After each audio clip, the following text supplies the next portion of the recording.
what's up? Check out this blunt and honest review from the Jock and Nerd Podcast. That's us. My name is Imran. My name's Anthony. He's the jock. He's the nerd. And he's the rug boy. What's up, guys? Jock and Nerd. Let's get to this week's movie review. We're sticking with our scary movie theme for October. This week, we are taking a look at Wes Craven's 1984 slasher classic, A Nightmare on Elm Street. Here's your spoilers. Before we get started, does anyone want to get out? Prepare to be spoiled! This movie released November of 1984. Big year for movies. It's a good year for film. The Nightmare franchise consists of 9 movies, a TV series, some novels, there's some comic books. I had a comic book way back in the day, and some other things. On the Rotten Tomatoes, currently, Nightmare is sitting at 93% tomato meter out of 60 reviews, 84% audience score. Roger Ebert did not review this one for some reason. He loved Halloween, gave it 4 stars. He didn't review Nightmare. All right. Yeah, fuck that movie. Yeah, he's like, fuck that show. Fuck that show. This movie was made for $1.8 million and brings home $57 million. So, yes, very, very profitable. Apparently, it made its budget back in 3 days when the movie came out and is the third most profitable of the Holy Trinity of horror classics, coming in close behind Halloween and the Friday the 13th. The other big thing it did is this is produced and distributed and made by New Line Cinema. We know now, but back then they were just a distributor. They started dabbling and making movies, and they were about to go bankrupt. And this movie literally saves the business. New Line Cinema for many years was called the house that Freddy built. That's how people referred to that studio, because he saved them. He saved them. Written and directed by Wes Craven and produced by Robert Shea. This one stars Heather Langenkamp as the final girl, Nancy Thompson. Robert Englund, of course, as the titular Freddy. Oh, he's not titular. He's not in the name. Fred Krueger. Introducing Johnny Depp. Just like we had Jamie Lee Curtis debut, we have a Johnny Depp debut. And then you got Ronnie Blakely as Nancy's mom, Marge. John Saxon as her father, Lieutenant Thompson. Her friends played by Amanda Weiss as Tina Gray. Sue Garcia as Rod Lane. Charles Fleischer, who's the voice of Roger Rabbit. Roger Rabbit's in this movie. He's one of the doctors. And some other people. I don't know. You don't have to know who they are. They're people from the 80s. Anthony. Yeah, it's me. What happens in this R-rated 1 hour, 31 minute movie, Nightmare on Elm Street? Well, this is another horror movie that we are reviewing, and this is about a bunch of teenagers living on Elm Street that are having real fucked up dreams about this guy wearing a fedora and a red and green striped sweatshirt that is haunting them in their dreams. But these dreams are actually real. These kids are dying, and we got to figure out who the fuck is killing them. What's this guy's origin, and how do we stop a guy where you can't go to sleep? You can't. That's really scary and difficult. All right, who wants to start? Do you want to take over again like last week, or should we kind of do the same format? What is your relationship? Yeah, we should probably do the relationship. All right. Well, you know, was it consensual? Was it, what kind of relationship did you have with him? What? Yeah, was it platonic? Like, what kind of things did you have with Freddy? Freddy Krueger. I mean, this is pretty similar. My relationship with Freddy, or just in general, was pretty real similar to Michael Myers and Jason, in that I've always admired these characters from afar, and always thought of them as horror icons. The Freddy movies, I actually I never really sat down and watched any of them other than Freddy vs. Jason in their entirety. Okay. So while I've always been aware of the movies and seen bits and pieces of different ones, I've never actually sat down and watched them. As a kid, I would say I found Freddy to be pretty disturbing at times, but also somewhat like intriguing, like one of those where I'd kind of want to see him, but then I didn't. Yeah. But yeah, I mean, when I watched Freddy versus Jason a couple years back, I thought his character was pretty funny. Yeah, I've never actually sat down, even though I've always known about these movies and known about their place in horror, and these movies have a strong following. I've never actually sat down and watched any of them in their entirety. Maybe I think the only one again is Freddy versus Jason. I think I saw New Nightmare, like most of that one in its entirety. So watching this one was it like watching it the first time for you? Basically, I mean, I know about a lot of the kill scenes. I was all very aware of, but I've never actually sat down and watched everything. So this was my first time. All right. Ruggs, where are you at with the Freddy? I saw a little bit of this one, not the whole movie, but just a few bits of it when I was a kid. And then I saw a little bit of Dream Warriors as a kid. And I made up my mind. I don't like Freddy. Really? I like the concept.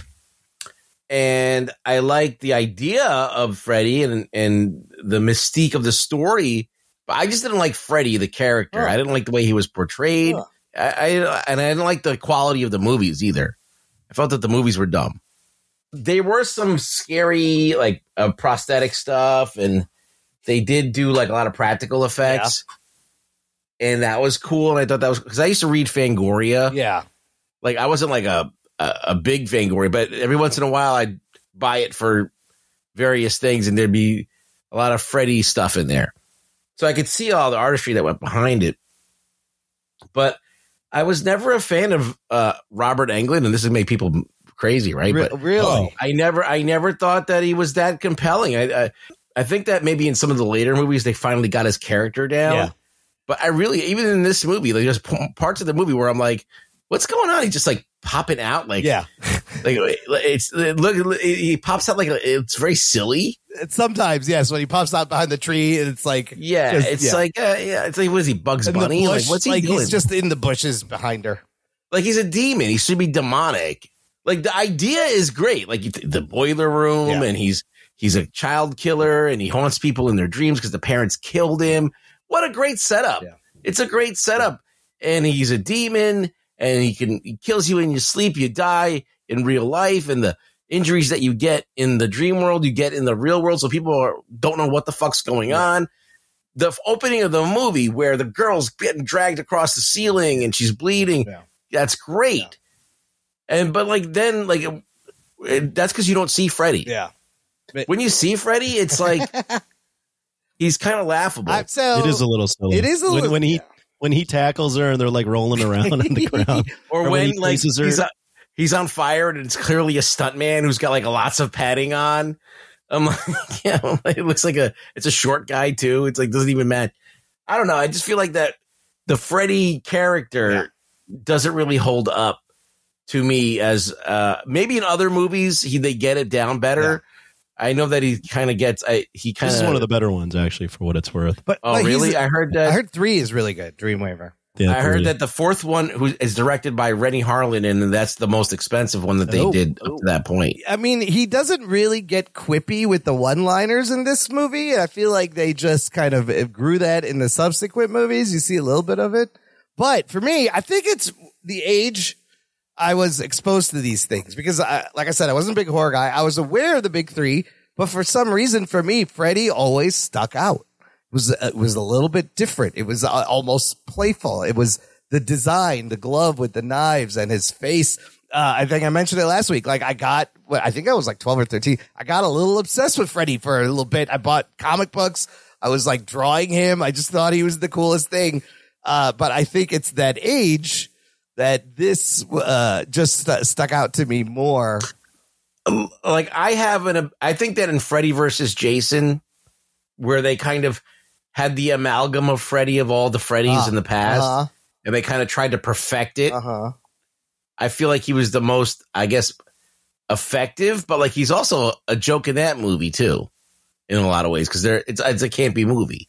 I mean, it's a campy premise. The whole thing is campy, right? This first movie is a little campy. A little bit. Right? I'd say this first movie, I mean, there is somewhat of a camp factor because it's the 80s. Right. And the way he's acting. Yeah. But I think for the most part, this movie, if you watch the other ones, he gets pretty. I haven't watched all of them like in their entirety, but I do know that he gets really, really quippy and less serious than even in this one and a lot of the other ones. So I think you're actually getting the best Freddy. Yeah, either the best or the way he was originally supposed to or be. the most toned down version. Does Wes Craven direct more than one of these? I think he directs the New Nightmare, right? Just New Nightmare. Yeah. Wes Craven, though, is a horror legend in a lot of people's minds. Prior to doing the Freddy movies, he did Last House on the Left, The Hills Have Eyes, Stranger in Our House, Deadly Blessing, Swamp Thing, and then he does Nightmare on Elm Street. So prior to doing the Nightmare on Elm Street, he was known for like these like 70s kind of exploitation films. Yeah. Last House on the Left and Hills Have Eyes are pretty disturbing movies. But then he does Nightmare on Elm Street, which kind of shows that he has a little bit more to him than just like shock value, rape, and violence. And then later on, he does the Scream movies, Vampire in Brooklyn. Brings it back. With he's Scream. done a lot of the movies that horror fans consider classics. He did write the third one. I kept getting. He didn't direct it, but he wrote Dream Warriors. So maybe that's why I think a lot of people think it's more in line with the original. Should we get into? Well, Ruggs already kind of gave his initial thoughts. Should we just jump into that? Yeah, what I thought was interesting after watching Halloween last week is how many things were similar, and then the things Wes Craven does to make Freddy stand out and make it a little different. Mm-hmm. So we could talk about the similar themes again: horror in the suburbs, fear of a nice quiet neighborhood, sexually active teens dying. Were they having sex? Oh, they had sex in the first scene in the movie. Yeah. Tina and but it wasn't a recurring thing. It was only a one thing. Tina and I wrote down Johnny Depp's character can hear it. And he just goes, morality sucks. I thought that was hilarious. He's got to lie there and listen to them bang while he can't do anything. You have a parent that's a cop, similar in Halloween. Oh, yeah. You have Nancy in English class, very similar to Lori in her English class. You have phone calls, across the street phone calls. And then the one girl survives that didn't have sex. Final girl, yeah. Now, what do you think makes it different? Do you have anything else that's similar that I missed? Well, before going into the differences, I wanted to just give quick initial thoughts, and then we can analyze the movie a bit more. Actually, Imran, so what are your initial thoughts before we do that? Oh, of the movie? Yeah. Yeah. Of the debate we heard. Well, I think the Democrats are in a position to it's kind of a fun movie, and it's kind of silly, and it's I was expecting more Freddy. He's only in 7 minutes of this movie. 7 minutes, yeah. Which is wild, that I was waiting for more one-liners, but the kills are iconic and memorable, and the concept is just terrifying. And you have the same thing where the parents don't believe what's happening, and it's up to the kids to stop it. But I thought it was still a lot of fun, and love seeing where he picks up on things that Carpenter laid down with Halloween. But then he's like, once we get into the backstory, there's a lot inspired from his life, so it makes sense. And then Freddy is still iconic. His design has always been iconic to me, and the practical effects are great. The makeup's great. So I had fun. Yeah. I lean way more towards Imran than I do in Ruggs on this. I'm not a horror, movie buff at all, but I also had a shit ton of fun watching this movie. I didn't find it to be as scary as Halloween. Yes. Because this is living in that supernatural realm. Yep. And for me, supernatural is less scary. That said, genius concept, right? Killer in your dreams. That's fucking genius. Like that, and the way it plays out with him in the dreams and not no one believing him, believing Heather Langenkamp's character, like all that stuff is great. I thought Freddy is an iconic character. I do agree with Ruggs in that at times he is a little bit silly. I mean, like the long arms, it was a little bit silly. I kind of like that. The long arms, it was crazy. I will say, like the kills are fucking awesome. Yeah, the kills are great. And some of the dream stuff is really good. Like the boiler rooms, the fucking stairs where they start turning into mud, the fucking glove coming out of the bathtub. Oh, God. Like, there's a lot of really iconic images. Yeah. I mean, the fucking scene where where Heather, what's Heather's name in this movie? Nancy falls asleep in class. Yeah. And then there's the visual where she looks out and sees fucking Tina in the body bag. Yeah. And then the body bag getting dragged. Yes. I was like, this is fucking, like, this. If I was transported back to the 80s, I'd be like, this is fucking wild shit I'm watching right now. So, like, I think there's a lot of really cool visuals and just really cool concepts. And it is the 80s. There's some really bad acting in this. The mom is like, I don't know. Oh, she's like, some terrible the mom acting and in this. Nancy, whenever they're together, it's just like, what? I think everybody's bad. There's not one good actor in this movie. No, there's not all any good acting. I was partway through the movie, I was like, the mom's really bad. And then they played off like the mom is like, she's a drunk, self-medicated. Yeah. So I'm like, are they doing that? But I was just like, no, she's actually just bad. Anyways, the only thing I don't particularly care for other than the acting and some of the silliness is I think the ending kind of is, I don't really like the ending. I think we'll talk about that later. It is controversial. Or we can talk about it now, but I didn't find the ending to make any sense whatsoever. Like, it's left to be ambiguous, similar to Halloween, but I don't think it does a great job of really tying the knot to make it feel like meant to be ambiguous. Halloween, it's like, okay, he gets up and he's alive. He's gone. Yeah. He's still alive. And it's handled it makes you feel like unsettled at the end of the movie. Here, it's like, it's so obvious, like he rips the mom through the door. So, oh my God. There. I always remember the stupid dummy that goes through the window. That's burned in my head. I was like, that shit is it goes through the little window. This shit is hilarious.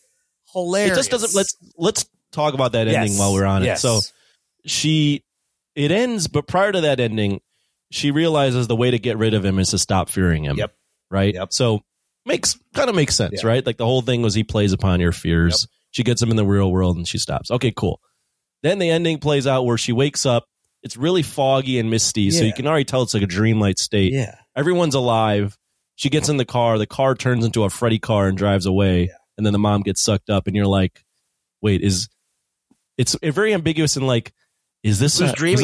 Was this supposed to be a dream a whole time? Right. When were they dreaming? What is happening here? And from what I read, there was a lot of different endings. Yeah.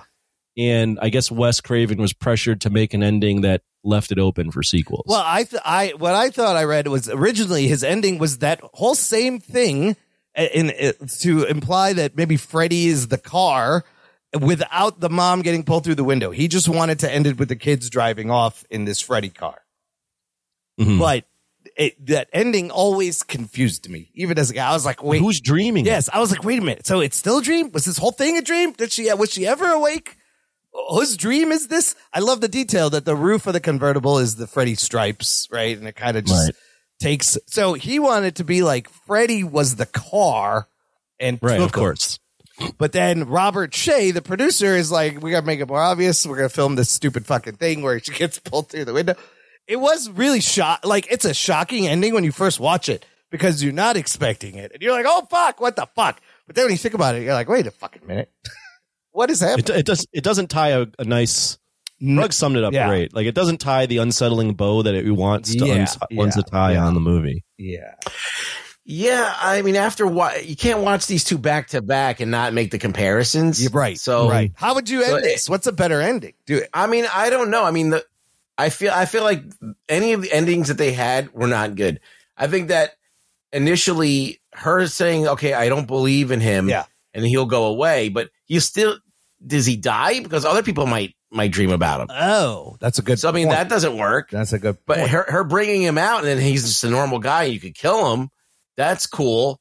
But then they tried to do that and then that didn't happen. Yeah. So I was like, okay, we gotta. They don't want him to finally die because that'll end the series. Sure. So they have to figure out a way to make it an ambiguous ending. So there's no good way to end it. I mean, I'm good with kind of an ambiguous ending. Would I have wanted a definitive ending? I don't know. There is no good way to end it. You're right. The whole world would have to stop believing in Freddy for him to actually. Yeah, he's going to be more powerful than ever since he started killing people and people know that he's bad. They see him. What I would have done, the way I would have done it, and this isn't by far perfect. This is just me thinking out loud as we talk about this. Is I would have ended it with her waking up her mom is dead. Her mom, by the way, her mom got like sucked into hell. So yeah, that part doesn't make sense either. Was that real, or that's what happens in the dream? Let's just leave it all as is. Let's say the mom gets sucked into hell. It's just her and her dad. She wakes up. She stops fearing him. I think the best way to end it, because the movie starts like this, is you have her go outside. Yeah, it's a new day. But then as she walks by, you just hear the kids jumping and playing hopscotch or jump rope, and you just hear them going, 1, 2, raise and just end it like that. They're still singing the song. That's a nice ambiguous ending. That's another thing I really loved, was that there was a children's jump rope song in this lore. So you're like, this guy's been frightening generations of kids. They made him into a song. It would be, maybe she hears the kids and then she runs over to them and she's like, stop saying his name. Yeah. You make him come back, and then they just end it like that. I mean, I don't mind Anthony's thing. Like, she walks by them, they're singing the song, and she just gives a look, and then she just keeps walking. Because the whole thing is based around his like memory. If you remember him, then he comes back. Well, that was what's brilliant about Freddy versus Jason, is that he tricks Jason into killing. He gets Jason to kill people, so people think he's doing it, and then he comes back into. Yeah, that is genius. Yeah, into being. So I don't look. There's a lot of good going on in this movie. It's bogged down by bad acting and kind of like a not kind of crystallized performance, or a not crystallized realization of how to handle Freddy, really. Yeah. Because, like, they have him, they want you to like him because he's a character that you want to sell toys of and put him on a TV show and sell products. So you don't want him to be, but he's a child murderer. Like, I don't mean like, it's just weird. Like, if he was just a demon that haunted your dreams, but like, it's just a weird thing that never really made sense. But at the same time, he's kind of like Bugs Bunny. He kind of like is like, popping out of shadows and like, woo-hoo-hoo! And this is God. Yeah. I think that there is a way to kind of do that better. So I never liked the way that they did it, ever. And I feel like people love Freddy the way he is, and that's fine. It's just not my cup of tea. And on paper, there's a lot of good. There's the fact that he's this demon. He comes back in your dreams, and the boiler room, and this whole origin with the parents, and they kill him, and the people have to pay for their parents' sins of taking the law in their own hands. So there's a lot of good stuff here. And even like the fact that the convention of her being able to pull him out of the dream into the real world, if she could just not be scared and figure out how to trap him. She does like a Home Alone thing with a trap. It's fantastic. So that's the two things you mentioned. I think that Wes Craven added to make this stand out. Instead of the parents just not being around, they're actually the reason this is happening. They are harmful to the kids. The kids have to deal with the sins of the parents and they don't believe it, and they cause this to happen. And then how Nancy is this empowered final girl. I think she's actively going after him. Yes, she's absolutely. like, I'm going to go. I'm going to sleep. I'm going to get him. You wake me up. We're going to fucking kill him. I was like, damn, Nancy. She has a plan and a watch and everything. She's setting up traps. I was like, she got a timer. Good. Fantastic. She's good. I wish she was a better actress, but the idea of it is great. I also I do enjoy. I like the music. Similar to, I don't think it's as iconic as the Halloween music. Yeah. But I think it's pretty good. Yeah. I think the music, like the vibes here aren't as strong as Halloween, but I think there's a lot of like if you compare this to other 80s slasher movies, this is definitely a cut above a lot of the other ones that came out. Like, you think the acting's bad in this, throw on some other ones and you'll getting her some over. help. I love that line that she delivers. Which one? We mean like Troll 2? Oh my God. Oh, we have that. Hold on. I'm going to play the whole thing. It's all. Oh my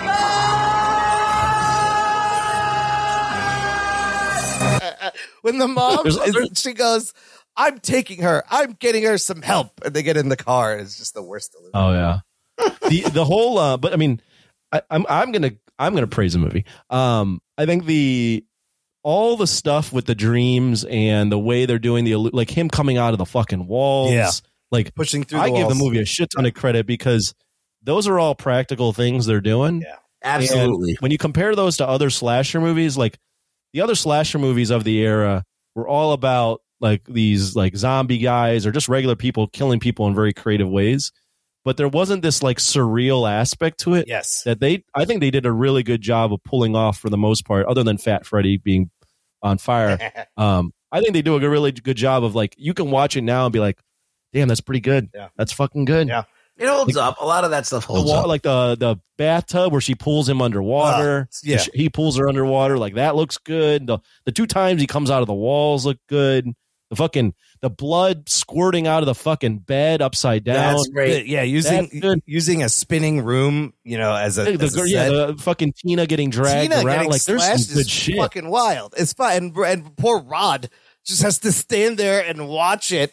So Rod has some great lines. I have to mention some of his lines in the beginning when they're walking. She's like, "Rod, what'd you dream about this morning?" He goes, "I had a hard on this morning. I'm thinking about you, Tina." And then he goes, "Up yours with a twirling lawnmower." I was like, what? Do people say that? What kind of an insult is that? And then I love when when he scares them and tackles Glenn, and then he's like, "What's going on here? An orgy?" And he's like, "It's your funeral." He pulls a knife out. Rod's fucking great, but has to die. The all of that shit is iconic. The blood, that was 500 gallons of blood. In an upside down room. Fake blood. It wasn't even fake blood. It was just water dyed red because the fake blood it was too thick. Well, there's a part where they go, I think it's either the coroner or the forensic scientist. Like, what does he got to say about this? And the guy's just like, I'm paraphrasing, but he says, "Oh, he's been in the bathroom throwing up since he got here." Yeah, everybody's seen that room. The guy goes, "You don't need a body bag, you need a mop." I was like, oh my God, Jesus Christ. Just these horrific scenes, and he still doesn't fucking believe her. I mean, it's if the world they're building is, that this is the first time this is happening, then of course no one's going to believe it. So I think it's a very well thought out concept where the people that this is affecting, it really only can affect them, and there's almost no way out. Yeah, it reminded me that you could buy that trucker speed at fucking gas stations. Keep yourself up. Ephedra. She's popping stay awake pills. I was like, oh my God, you used to be able to buy that. It just fucking get buzzing with some coffee dick. And what else? Yeah, Johnny Depp had some weird things where he's playing that tape with the background sounds while he's talking to his mother. Everybody's got a TV on their lap. Oh yeah, a giant tube black and white TV. Like he's got it on the bed and she's got it on a chair, and Johnny Depp has to pick it up and move it at one point. And then when she's making coffee, she's got like 4 pots of coffee, and her mom takes one and she grabs another one, put it in the bed. That's fantastic. Her mom takes a whole carafe and mugs and leaves, and she pulls out already a plugged-in coffee maker right from under her bed, puts it up. That's kind of convenient. It's drinking right away. That shit is funny. See, all that shit you're pointing out makes me like really enjoy the movie because it's just so goofy at times. It is pretty goofy. That I'm like, I know this is supposed to scare me, and there are parts where I'm like, this is fucking creepy, but it's just so funny at times. I'm just like, this is a good time. This is a fun time. He cuts his fingers off. This isn't a type of movie where you watch it and we'll get to those things, but where you watch it and you're like, man, I was really disturbed by that. I don't ever want to watch. Like, I could throw this on again and be like, it's fun. Cool. So that is the difference between, Halloween and the Friday the 13th, very grounded. He makes this supernatural, and that allows him to kind of just do whatever the fuck you want. Have fun with cutting the fingers off where he cuts his body open and worms are coming out. Come out. She pulls his face off. I also think it's hilarious that one scene where Freddy is chasing Nancy in his own nightmare. He's in charge of this, and he trips over a garbage can. This is your dream, motherfucker. Why are you tripping over shit? Like, you're in control. What are you doing? Oh, I wrote this down, too. It's actually very genius to have these things occur in the dream, because that writes themselves out of anything where you go, hey, that character acted stupid there. Right. Well, yeah, they acted stupid. They're in a dream. They can't really control everything. So it gets them out of that whole trope of, why did you do that? Why'd you go in the house by yourself? Yeah, why? Right. So, like, when Tina is following the noises and the voices saying, Tina, she's normally you'd be like, don't go there, but she's dreaming. Right. She doesn't She's know. in a dream. So that whole thing is it's brilliant. You can write off everything. You can write off stupidity. Yes. Yeah, it desperately needs that. Yeah. Oh, notice Nancy, while she's trying to stay awake, she's watching Evil Dead. Sam Raimi's That's Evil right. Dead. I think Evil Dead 2, maybe. I think it was Evil Dead 2. And this is I found this out. The reason Craven put that in the movie, because Sam Raimi put Hills Have Eyes in the Evil Dead. A poster for the Hills Have Eyes he put in the Evil Dead. And then after Craven put in Evil Dead, Raimi featured a Freddy Krueger glove in a scene in Evil Dead 2 and later in Ash vs. Evil Dead 2. So these two were just buddies going back and forth, just putting little Easter eggs for each other's movies in exchange. So a couple of interesting things. Let's talk about the inspiration Wes Craven had. This is wild, and it's really interesting. He was inspired by a bunch of things. There was articles at the time of Vietnamese and Cambodian refugees who had escaped a war zone when they were little boys living in America who were dying in their sleep while having a nightmare. When he was a little boy, he saw this old man with a fedora shuffling around outside his window, and the old man decided to turn and look at him and scare the shit out of him. He never forgot that. He had a childhood bully whose name was Fred Krueger. And I was wondering if this Fred Krueger was alive when this movie came out, do you feel bad, bro? Or you're like, hey, I want some residuals. I inspired this shit. There was also a Gary Wright song from 1978, Dreamweaver. Dreamweaver. Kind of was inspired by that. He said every town has an Elm Street, which is why he said it there. And on top of that, the book depository where Oswald takes the shot at JFK is on Elm Street. And he was like, our country's innocence died on Elm Street. I lived on Elm Street my junior year of college. Oh, get out. Were you ever, you were like, oh, is anything going to happen? You nervous? I don't think it ever crossed my mind until at that point. Yeah. This point. Yeah. Yeah. There's a Main Street in every town. There's an Elm Street. And then as far as the red and green stripes on the sweater, Wes Craven read an article in Scientific American that said the human eye is rendered uncomfortable by specific shades of red and green butting up against each other. And it's true. If you do a certain shade of red and green and make bars, like it'll vibrate to your eyes because they're just clashing colors. So all of that put together, he dreams up this movie. Johnny Depp gets this role. So first of all, Johnny Depp got this role because Wes Craven's daughter saw his photo and thought he was cute. Now, the other story, I don't know if this is confirmed. This is kind of interesting. Depp actually came in with his buddy to audition for Nightmare. Who was his buddy? It was Jackie Earle Haley, apparently, who goes on Rorschach, who goes on to play Freddy in the 2010 remake, which I thought that was kind of. Did you watch that? No, I have not seen that.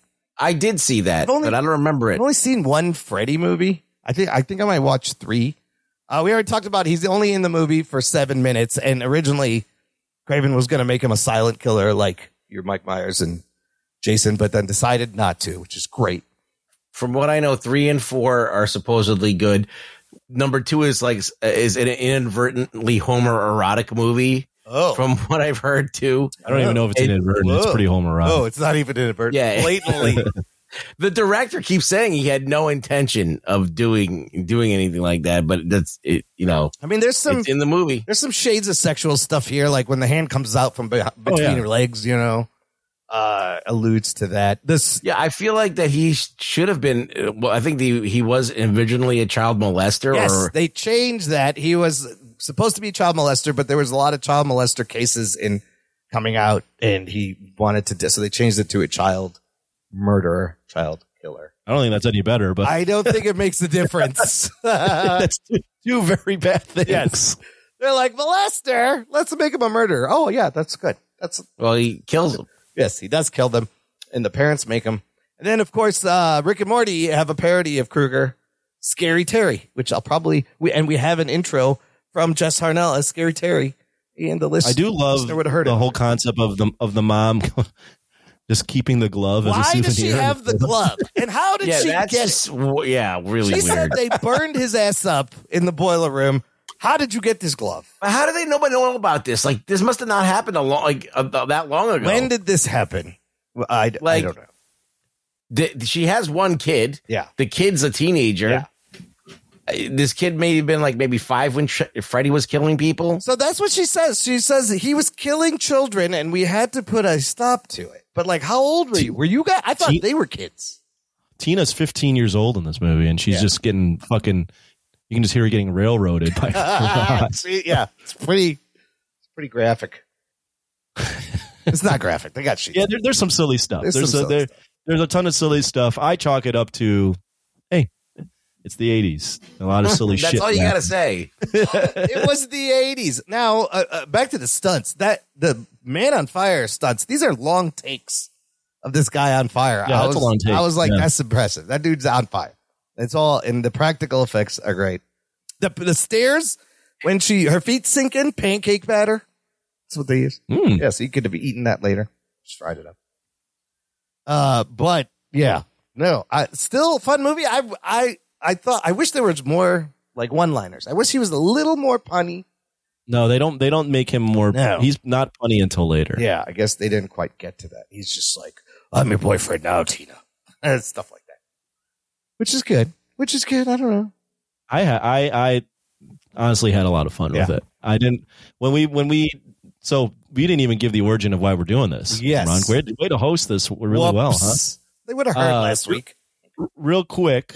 We did the Halloween theme, but we were debating what to do this week. And when we did our Discord, which you guys should join, we had our members on the Discord vote on what they wanted us to do. And one of the things they wanted us to do was review these original movies from the horror genre from the big icons. So we picked Freddy because initially I think we were going to do Friday the 13th, but yes, people in the Discord were like, no, Freddy's way different. Do that one. Yeah, because I wanted to go chronologically because Friday comes out, I think, before 1980 or so, but it's also very similar to Halloween. But so, yeah. Also, Jason doesn't even show up in Friday. That's what I'm learning, too, is that he's not actually until the second movie is the thing. But he shows up at the end of the movie. Okay. Wow. Like a twist at the end. Yeah, but thank you, Discord. Yes, that was fun. They got to vote, and I think this was the right choice. It made a lot of sense. How about the iconic screeching of the glove on the pipe? The glove is great, dude. That's kind of. I like the glove. Wes Craven said he was just afraid of like knives or thought that knives should be scarier or something. But you see him in the opening credits in a little window for some reason make this glove. I don't know why it's in that little window. But the glove is great. And it's like, what a great Halloween costume you could just make at home, which everybody did. But I wanted a glove replica for a long time also.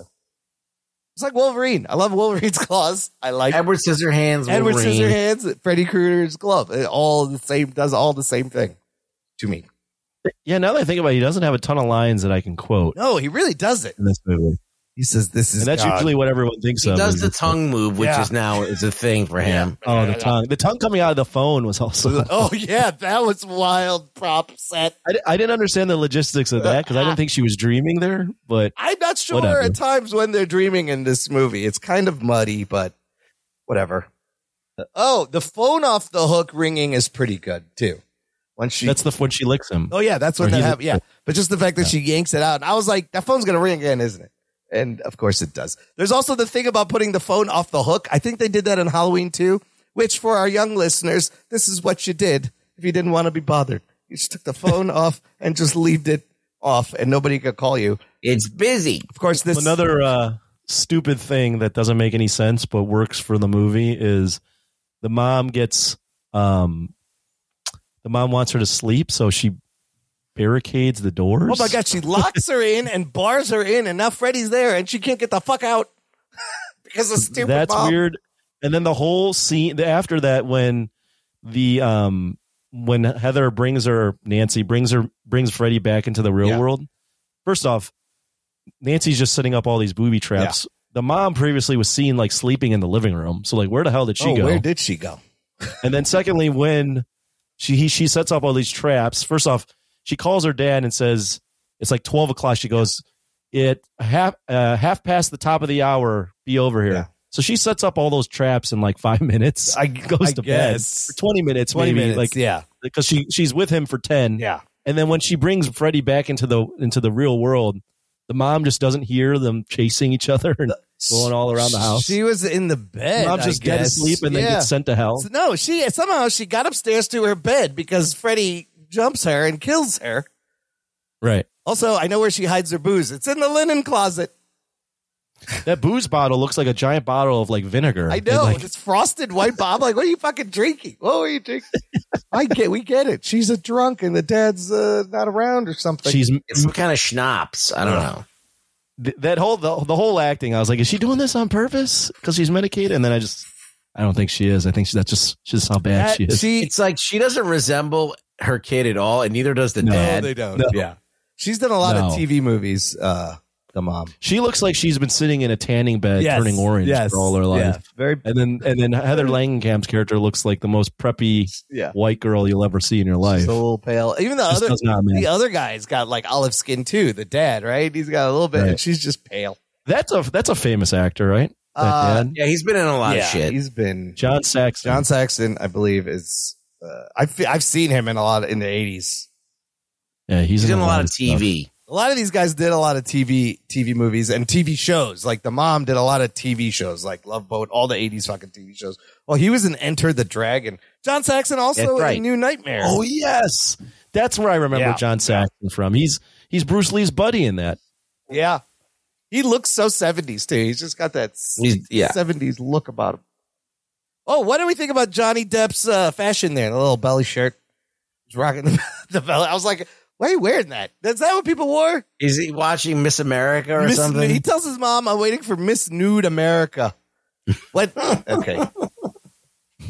And you can just watch that on TV on your lap. They just have Miss Nude America. They also, they do that's something as a teenager you would share with your mom. Yes, none of that made sense. Was that what you guys were doing in the 80s? You're like, sharing lewd stuff. Said, where can I watch Miss Nude America? Mom, make me a sandwich. Miss Nude America is on. Are we going to watch? Come on. We can sit there and rate Bush. They're nude. Also, Glenn, you had one job was to stay awake, you dumb fuck. It's great when he does it. When he falls asleep. Yeah, and like he doesn't take her seriously. Yeah, he's in her dream, like following her. It's like, Glenn. That part's not bad too. When she gets to the prison and she sees Rod and she sees Freddy walk through the bars. Oh, that's great. When they like are going, get us in. We know, we want to see him, and you see the fucking towel or the sheet going across his neck. It's almost like you said, Ruggs. It's almost scarier when you don't see Freddy and the stuff just happens, and you're like, "What the fuck is happening?" Right. And then Freddy pops out. Yeah, there's when he's kind of coming through the walls and like it's just like the outline of his face, and he's like, and it like turns into like almost like a rubber. Yeah. Yeah. Like that's cool because it's the distortion of reality, and you could just imagine that happening, and that's like a pretty terrifying and iconic image and then too. The cross falling off the wall is very kind of symbolic. Light religious themes. Him coming out of the bed sheet's also great, and then he just rips it open. There's some iconic shit in there, man. He is a demon. We know that. And for some reason in the fourth one, a dog pisses fire and wakes him up out of his grave. The dog? So they're able to kill him. Pisses fire. Oh. Yeah, they do kill him and bury him. And then a dog pisses fire and wakes him up for some reason. Yeah, but he's already dead and buried, Fred. Oh, I mean, he's burnt. What? Okay. They got to put his bones in a special place with like holy water and shit. Well, look, as we wrap this up, here's the big question, fellas. Does it still hold up? Does it stand the test of time to you? Mostly. Yeah. I think so. Yeah, I think so as well. I think I think it's an entertaining movie. You have to have obviously a little bit of a stomach for horror. If you're squeamish about looking at shit, you're probably not going to enjoy some of this. This is way more graphic than Halloween, but not as graphic as, a torture porn Saw type movie. This is more leans more supernatural, so you have to enjoy that. But I think overall, I think it's a fun time. Yeah, if you're into horror and you get to see the origin of a horror icon. I had a lot of fun with it, and I think I do think it holds up. I think it holds up too. I love just the 80s vibe of it. Like it has different vibes. It's not vibing like Halloween, but it's got this 80s vibe that just takes you back to the 80s. Halloween has like a sense of dread, whereas this movie also has that dread, but I just feel like it's a lot more light, even though it's it's a child killer and boiler room and the dreams. I was just having way more fun with this. It is a little more lighthearted in a weird way. You're absolutely right. I love the white streak in her hair too. It's after she wakes up. Oh, how about I love the rogue popping out in this movie. They turned her She's into great. Rogue. How about she has one whole dream we don't even get to see? And I was like, wouldn't it have been nice? You could have the one where she's in the sleep clinic and she wakes up and she's cut and she has Freddy's hat. Right. You don't get to see that one. Freddy's in this for 7 minutes. I was like, I wonder maybe if we want. Yeah, but I see think that one. I liked that because it then shows how disturbing this is to other people, and that you can pull things into the real world. She's like, "Where'd you get that hat? What do you know about Fred Krueger?" You don't need to show the dream to explain. Oh, there's a way that she can get him now. And I love that she's yelling at her mom. The fact that she knew about Fred the whole time. And didn't tell him. Yeah, that's weird too, though. Yeah, it is. Like the mom telling her this, like, what does that do for anything? Like it gives the audience an understanding of the story, but the mom tells her this as if like to say, "Well, if I would have told you earlier, you would have never had these dreams." You would have never slept. No, he's hunting you because of what your parents did. How does he find out about them to hunt them down in the first place? They should have had a catalyst. Maybe she finds the glove in the basement. Yeah, it just starts with Tina dreaming and him terrifying her right in the beginning. Yeah, there was no reason for him to start.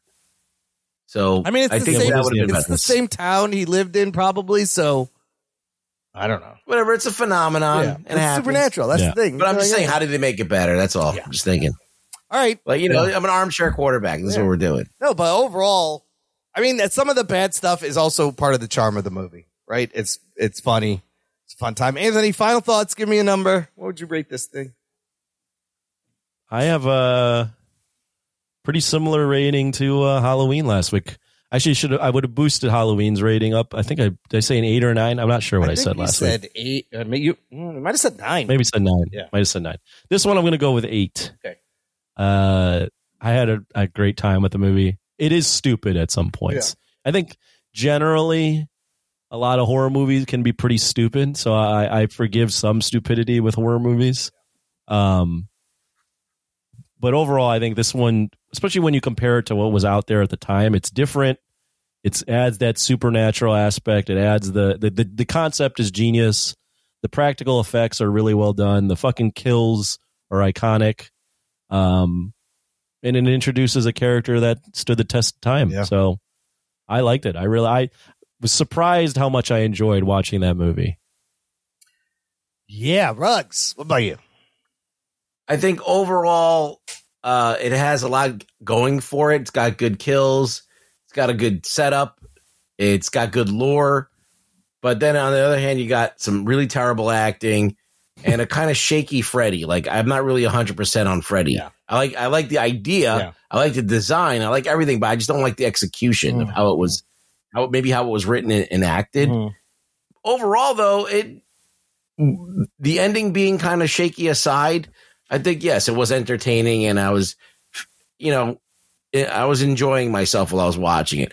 I did expect more because for some reason when I watch these like seminal movies, like the ones that start things, I'm always looking for that like genius that starts it. And I felt like it's there, but it wasn't like walloping me in the face. It was kind of like, okay, I got to search for this a little bit more.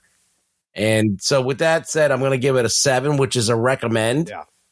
So, which is a decent score. Man, yeah, no, I agree with all your guys' sentiments. I'm going to give it the same score. I give Halloween 8.5, even though I think Halloween is a little more focused and maybe like a better made movie. I think it's more effective as a horror movie. Yeah. I feel like I felt more scared after that. Yeah. I felt like more fear. Yeah. But after that. But iconic character, iconic death scenes. It's a lot of fun. It mixes up the genre. Again, this also, if you didn't have this, you don't get to Scream, especially with Wes Craven, but it adds so much to the culture, and just like Freddy stuck out to me always. So yeah, it was a fun time. 8.5. I'm okay.